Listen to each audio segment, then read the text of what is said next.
Ini ditutup dulu satu.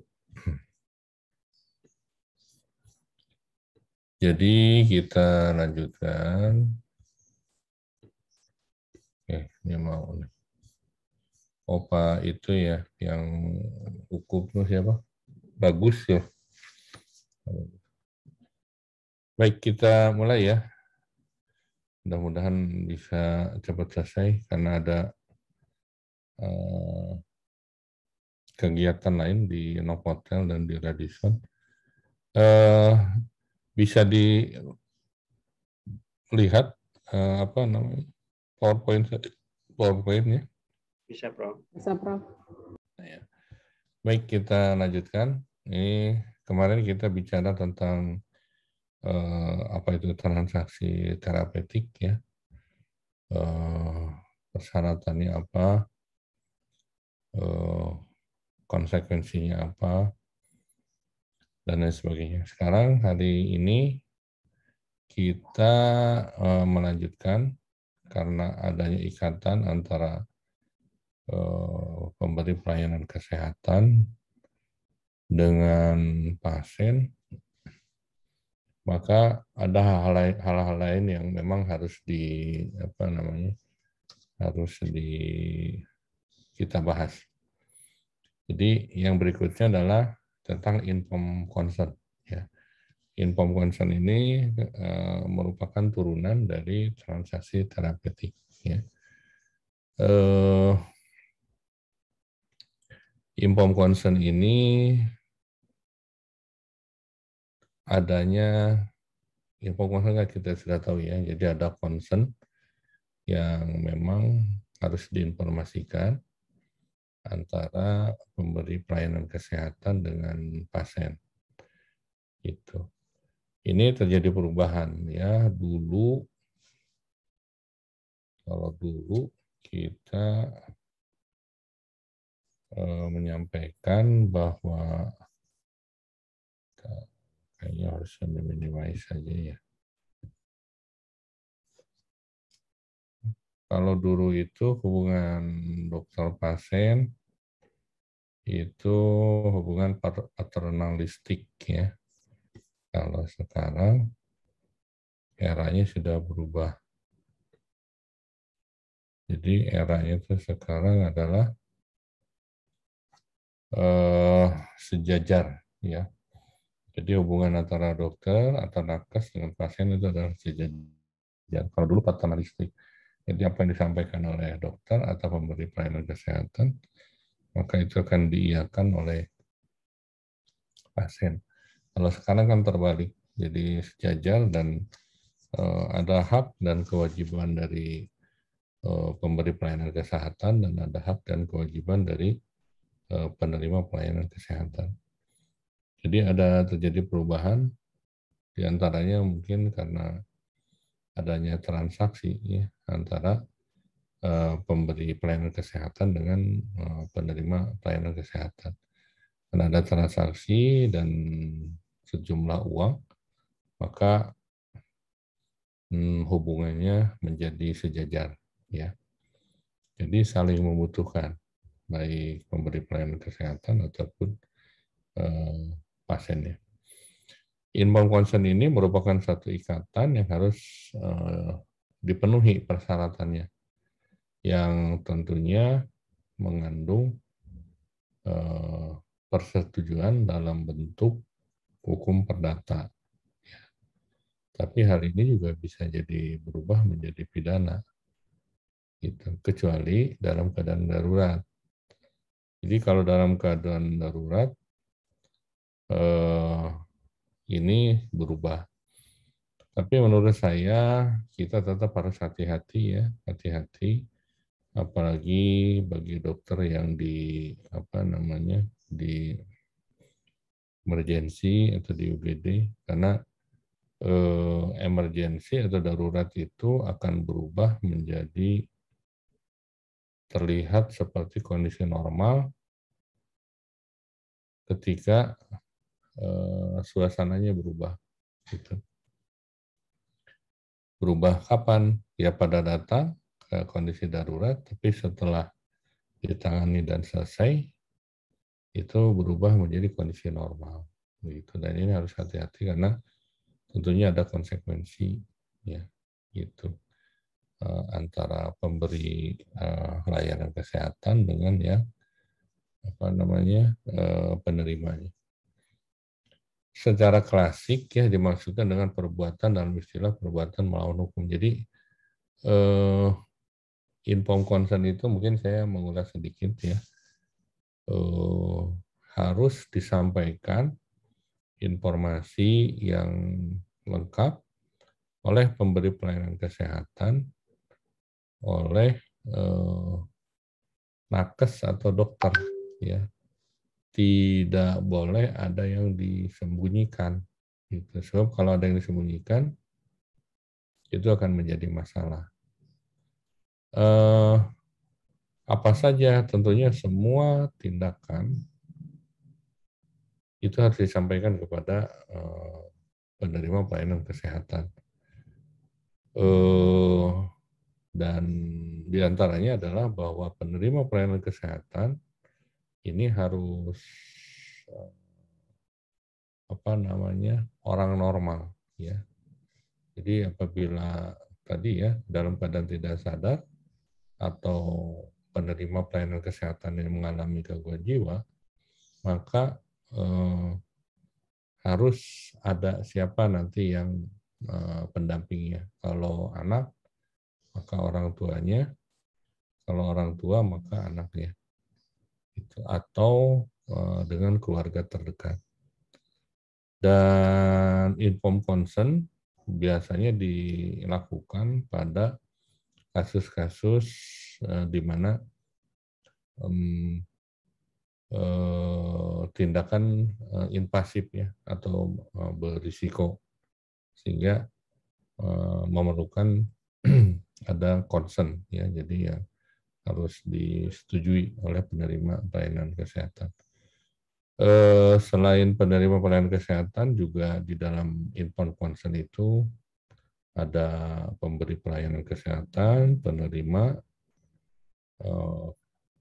lalu ada saksi, ya, ada saksi-saksi nanti yang harus juga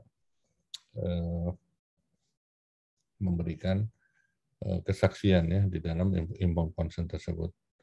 Baik bisa siapa saja yang menjadi saksi. Yang jelas bahwa baik dari pihak pemberi pelayanan kesehatan ataupun penerima pelayanan kesehatan. Nah, secara klasik ya, jadi ada hal-hal yang berkaitan dengan informed consent ini.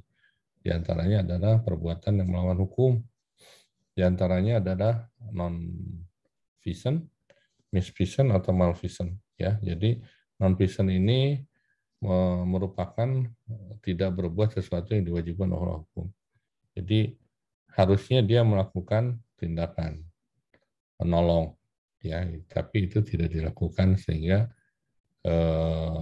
orang atau pasien itu mengalami kematian. Maka itu dinamakan non-feasant. Kalau misfeasant merupakan perbuatan yang dilakukan secara salah. Jadi udah jelas-jelas ini adalah salah, ya, tapi tetap dilakukan. Misalnya melakukan kudetase, melakukan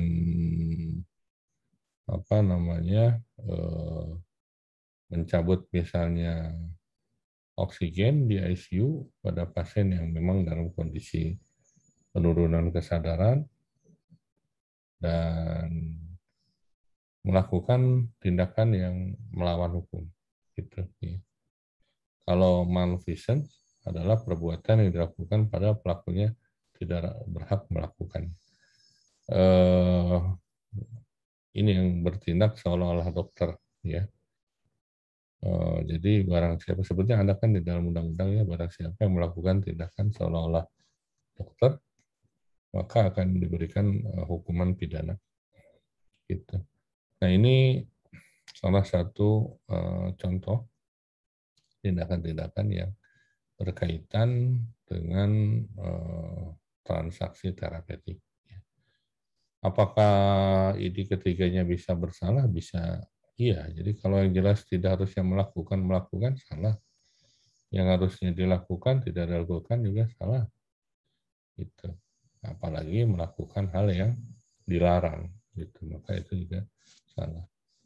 Ini yang saya ceritakan ketika saya ke Inggris ya. Jadi persis satu kursi di depan saya, orang Inggris asli mengalami serangan jantung dan saya nunggu peringatan ketiga dari pramugari, ternyata nggak ada orang yang bisa menolong gitu. Saya masih berharap ada orang yang menolong. Ya ini, jadi kalau saya tidak melakukan yang seharusnya dilakukan oleh dokter, maka saya juga akan berakibat berurusan dengan hukum. Kalau itu meninggal dan diketahui bahwa persis di dalam pesawat itu ada dokter gitu. Nah, jadi ya kita harus melakukan apa yang harusnya dilakukan dan tidak melakukan apa yang seharusnya yang tidak dilakukan. Gitu. Baik, kita lanjut ya. Nah, ini yang berikutnya adalah tentang ganti rugi. Ini kalau di pembebasan tanah sering disebutnya bukan ganti rugi ya, ganti untung. Banyak yang kaya bukan crazy rich ya, yang ditangkap polisi. Di satu desa tuh di Jawa itu banyak yang mendadak kaya ya karena pembebasan tanah perluasan dari proyek Pertamina. Kalau ini ganti rugi. Ya. Jadi ada mungkin Anda pernah mendengar ya. Jadi kalau ada pasien menuntut ganti rugi sekian miliar, ganti rugi sekian. Jadi memang benar-benar ganti rugi, bukan ganti untung. Ganti rugi terhadap perbuatan melanggar hukum yang dikenal dengan ada beberapa alternatif ya, ada beberapa jenis. Pertama ganti rugi nominal, yang kedua ganti rugi kompensasi, yang ketiga ganti rugi penghukuman. Apa bedanya? Bedanya ganti rugi nominal ini adanya perbuatan melawan hukum yang mengandung unsur kesengajaan, tetapi tidak menimbulkan kerugian yang nyata bagi korban. Jadi kerugiannya tidak begitu nyata. Sedangkan ganti rugi kompensasi adalah ganti rugi yang merupakan pembayaran kepada korban atas dasar kerugian yang benar-benar gitu telah dilakukan terhadap korban yang dianggap melawan hukum. Makanya ketika tuntutan itu dilakukan kepada apa namanya pemberi pelayanan kesehatan atau nakes itu biasanya disebutkan atau disebutkan tak terhingga. Nah kalau tak terhingga itu berarti ya tak terhingga ya nilainya.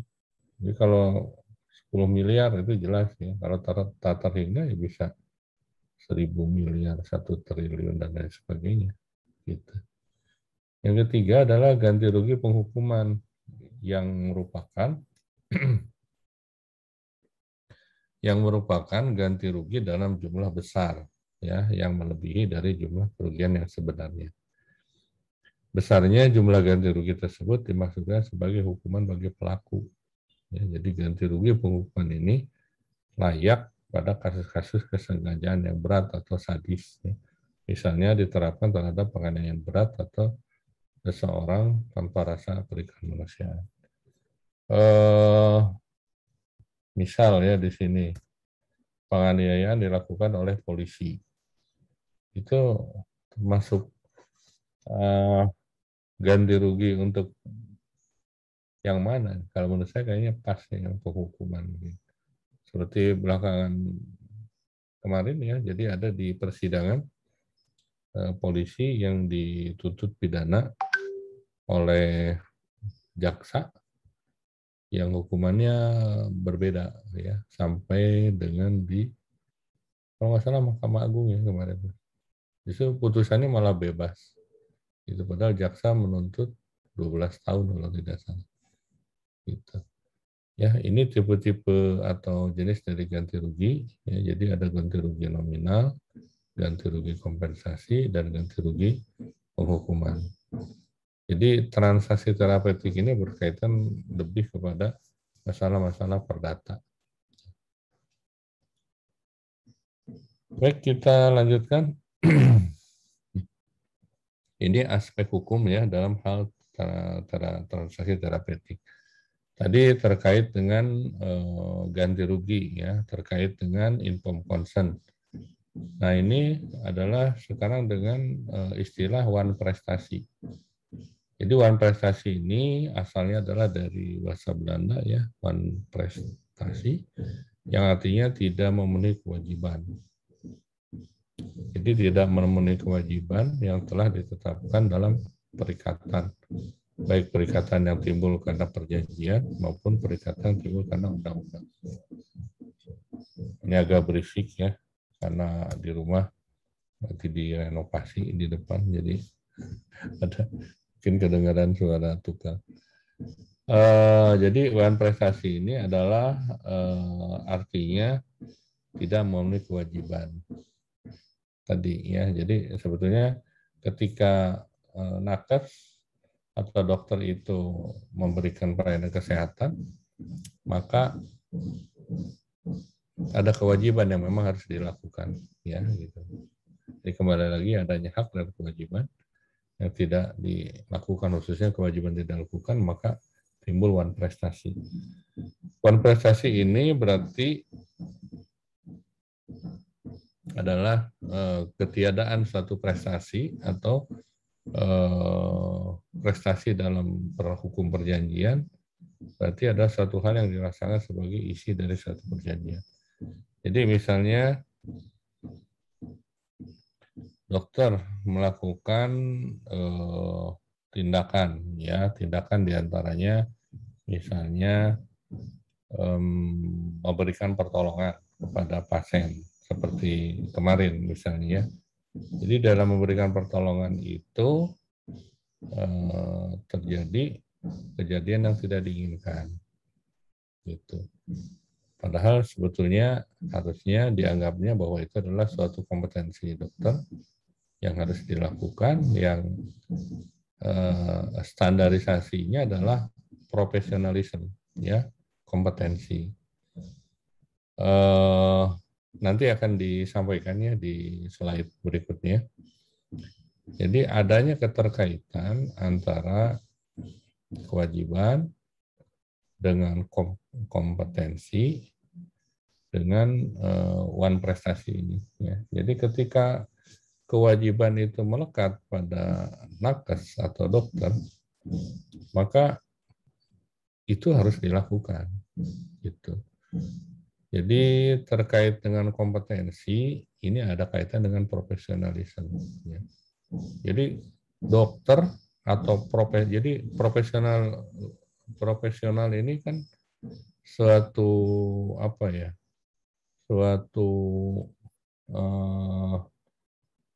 suatu yang harus memang dikuasai dan melekat pada profesional tersebut. Yang dikatakan profesional itu kan dokter, ya, nurse, tentara masuk profesional, ya, tentara, polisi, guru, gitu. Maka itu melekat, ya. Di sana kewajiban yang memang harus dilakukan.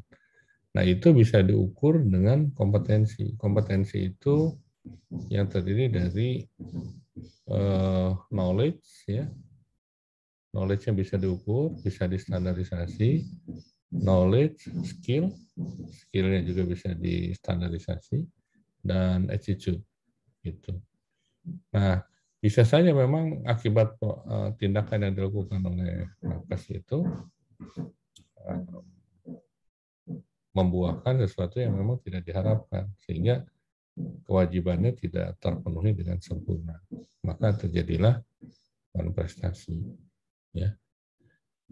Barangkali di dalam bahasa Indonesia dapat dipakai istilah dengan pelaksanaan janji. Ya. Walaupun sebetulnya tidak melekat ya. Jadi kalau orang mau melakukan nakes gitu, melakukan tindakan misalnya pertolongan pertama misalnya, atau melakukan intubasi, atau misalnya melakukan infus, itu sebetulnya melekat, harapannya adalah transaksinya adalah bahwa infus itu bisa terlaksana dengan baik, tidak cucuk sini, cucuk sana, dan lain sebagainya, sehingga menimbulkan hal-hal yang tidak diinginkan. Gitu. Baik, kita lanjutkan. Ini ada perikatan usaha ya, didasarkan atas kewajiban berusaha. Kalau bahasa Belandanya apa ini? Inspanning per bin tenis ya. Jadi adanya kewajiban berusaha, sehingga dokter harus berusaha atau nakes dengan segala daya usahanya untuk menyembuhkan pasien. Dan tidaklah diukur dari hasil, tapi yang diukur adalah upaya yang dilakukan. Apa betul upayanya sudah optimal? Nah, itu nanti diukur. Siapa yang nanti bisa ngukur? Ya nanti ya ketika ada aduan. Ketika ada aduan, maka akan semua diukur.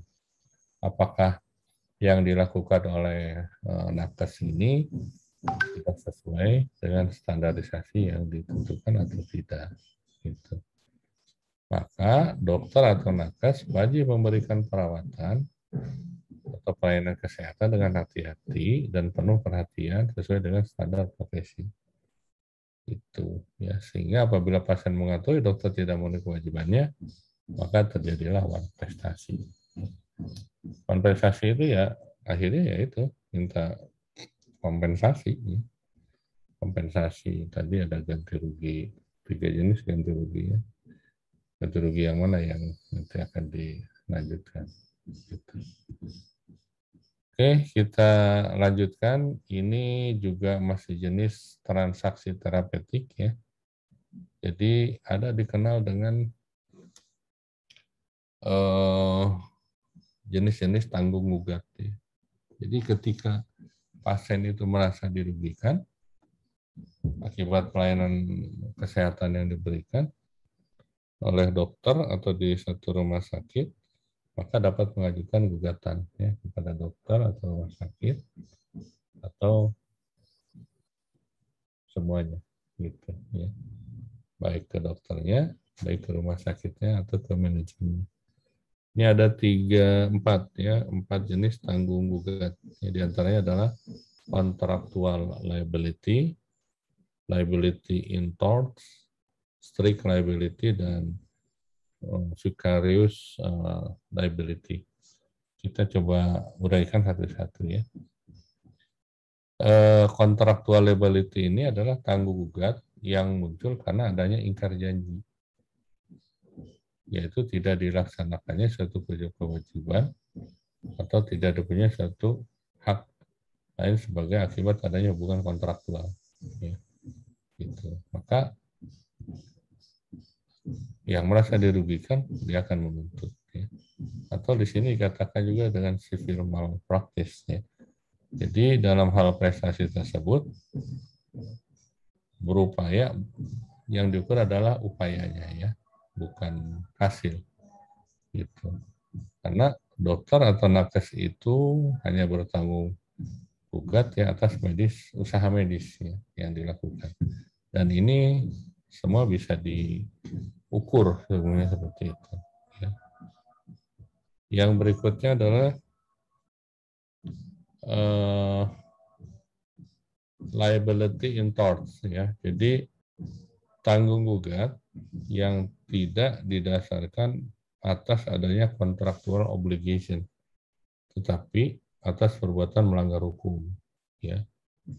Jadi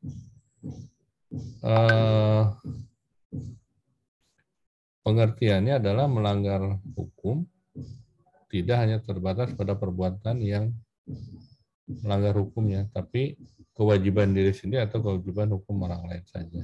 Ya. Dan ini terkait liability in torts ini terkait dengan kesusilaan. Dan tentunya ini mengakibatkan kerugian ya kepada penerima jasa layanan kesehatan.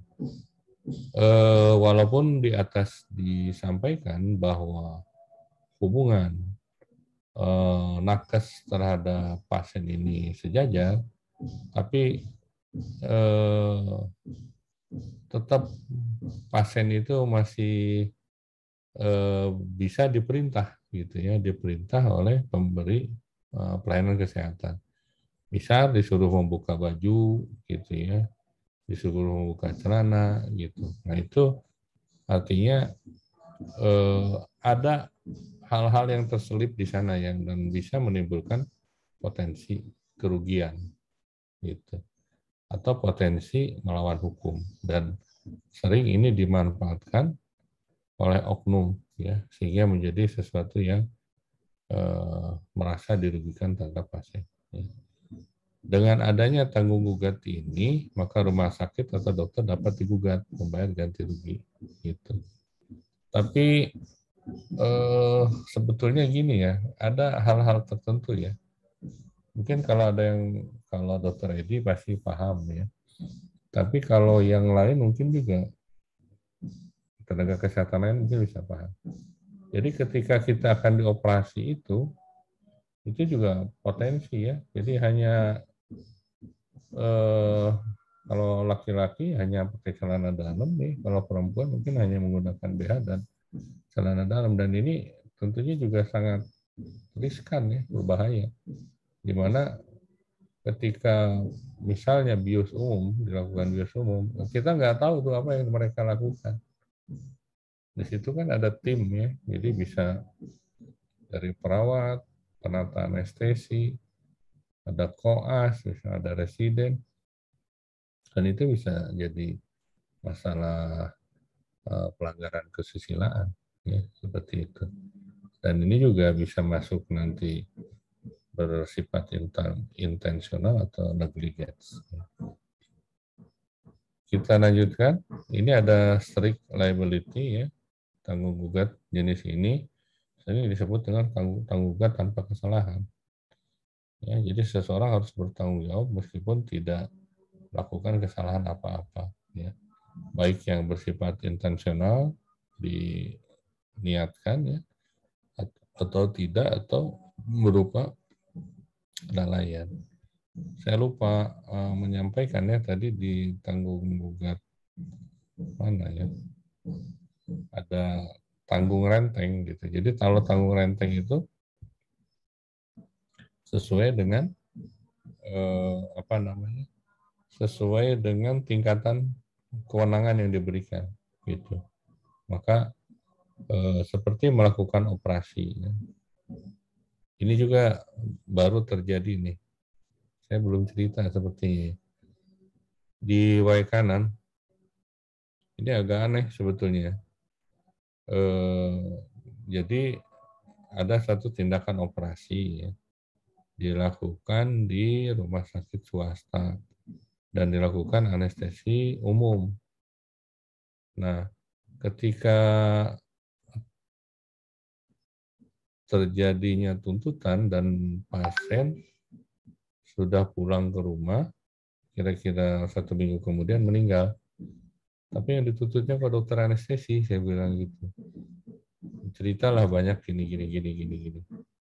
Nah ini juga ketika melakukan operasi tentunya kan ada tim, ya, ada tim di sana, di mana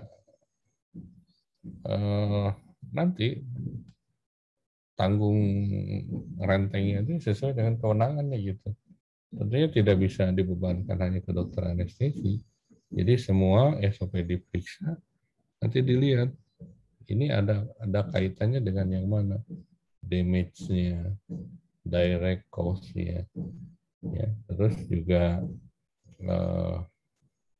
terhadap tindakan yang dilakukan tadi.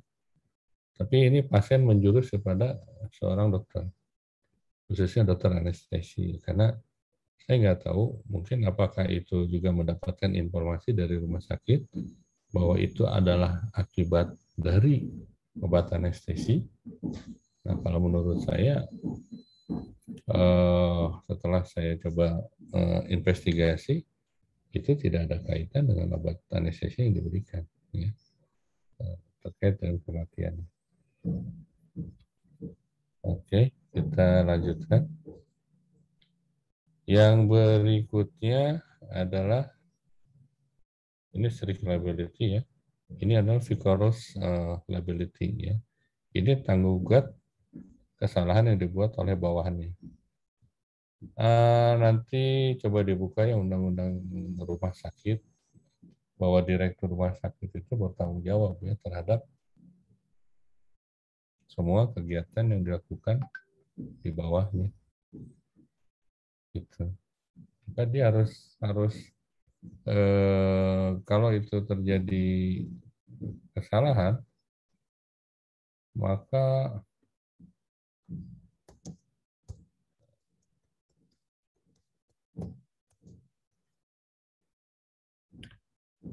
dia harus bertanggung jawab, tidak bisa lepas tangan bilang nggak tahu dan tidak mengerjakan.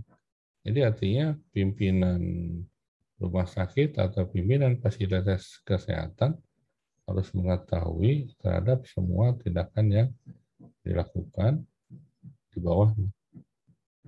Makanya manajemen rumah sakit harus bisa memperhatikan ya semua SOP yang ada di lingkungannya. Jadi tidak bisa ketika diminta pertanggungjawabannya saya tidak tahu, itu nggak bisa karena itu sudah ada di dalam undang-undang. Maka apabila terjadi kesalahan, maka bisa disebutkan dengan vicarious liability. Jadi dapat tidaknya rumah sakit menjadi subjek tanggung renteng tergantung dari pola hubungan kerja antara dokter rumah sakit. Nah ini kontraknya. Jadi kontrak antara dokter dengan rumah sakit atau dokter dengan manajemen rumah sakit seperti apa? Apakah dokter itu sebagai dokter paruh waktu? Apakah dokter tetap ya di fasilitas kesehatan tersebut? Tentunya ini berbeda. Oke, kita lanjut ya. Ini sekarang masuk ke sanksi ya. Sanksi bagi dokter atau nakes ini ada 3 ya. Sanksi administratif, perdata, pidana. Ya. Oke, kita lanjut. Dan ini nanti mungkinnya dibahas dengan adanya pembelajaran di bab lain, bahwa sanksi pidana apa saja. Sebetulnya Anda ini bisa nanti mengkolek ya, mengumpulkan pasal-pasal pidana apa gitu ya.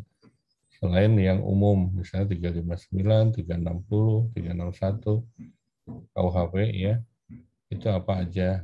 Terus terkait dengan pelayanan kesehatan ya, 359, 36, 361 ya, terus pasal-pasal tentang penelantaran, pasal-pasal yang lain itu bisa dikolek yang mana. Tapi yang paling banyak itu ya 359, 360, 361 ya, terkait dengan malpraktek. Gitu.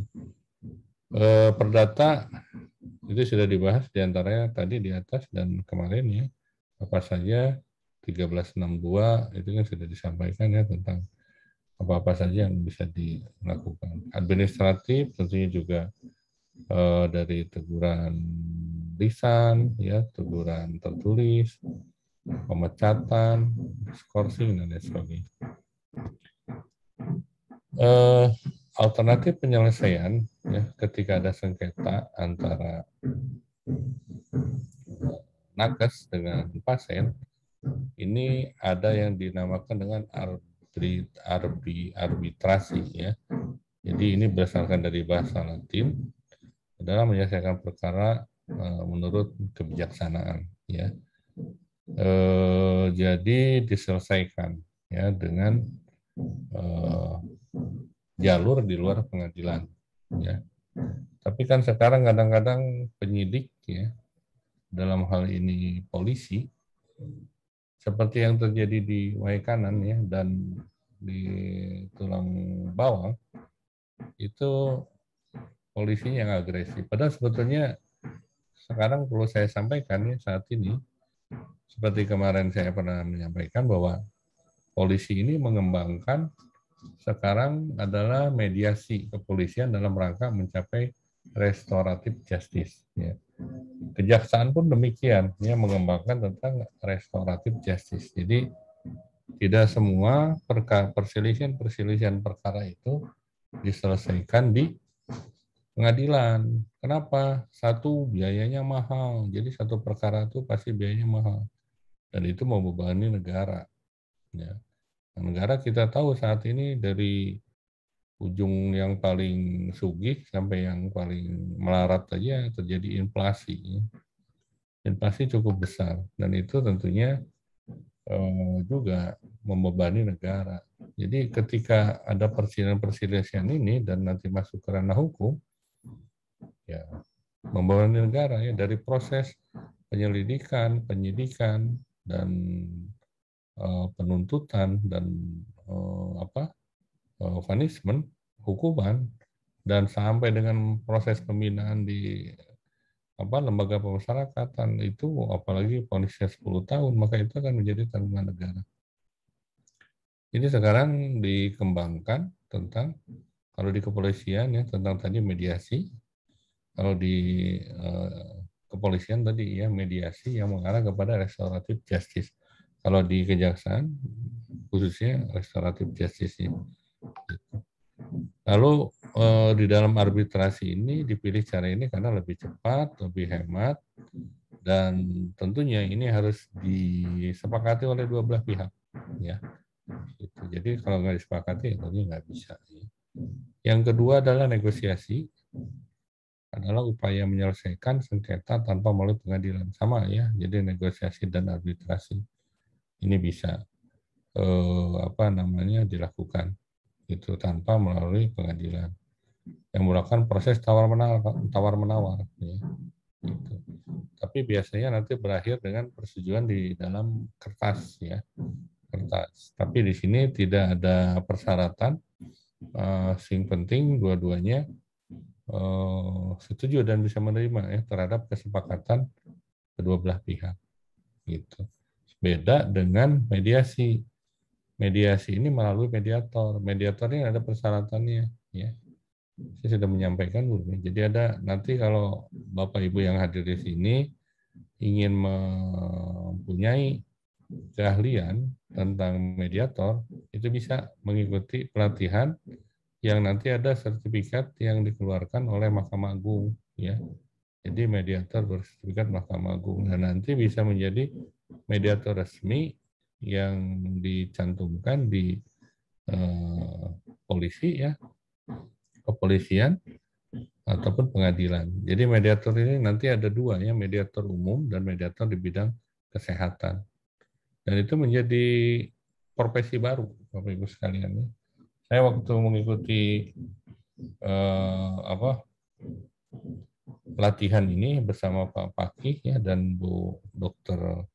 Indra Auliasari 2014 lalu di UGM, itu penghasilannya lumayan malah ya. Jadi kalau mau ambil dua-duanya, umum dan kesehatan ya. Termasuk ngurusi masalah perceraian ya, dan lain sebagainya. Itu bisa dan menjadi penghasilan sendiri ya. Nah, yang keempat adalah konsiliasi ya.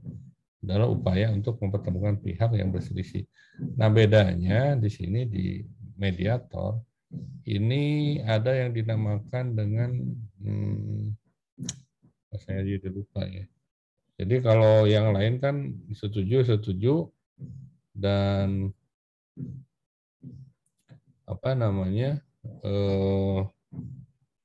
tidak dituangkan di dalam satu perjanjian, tapi tidak mempunyai kekuatan hukum.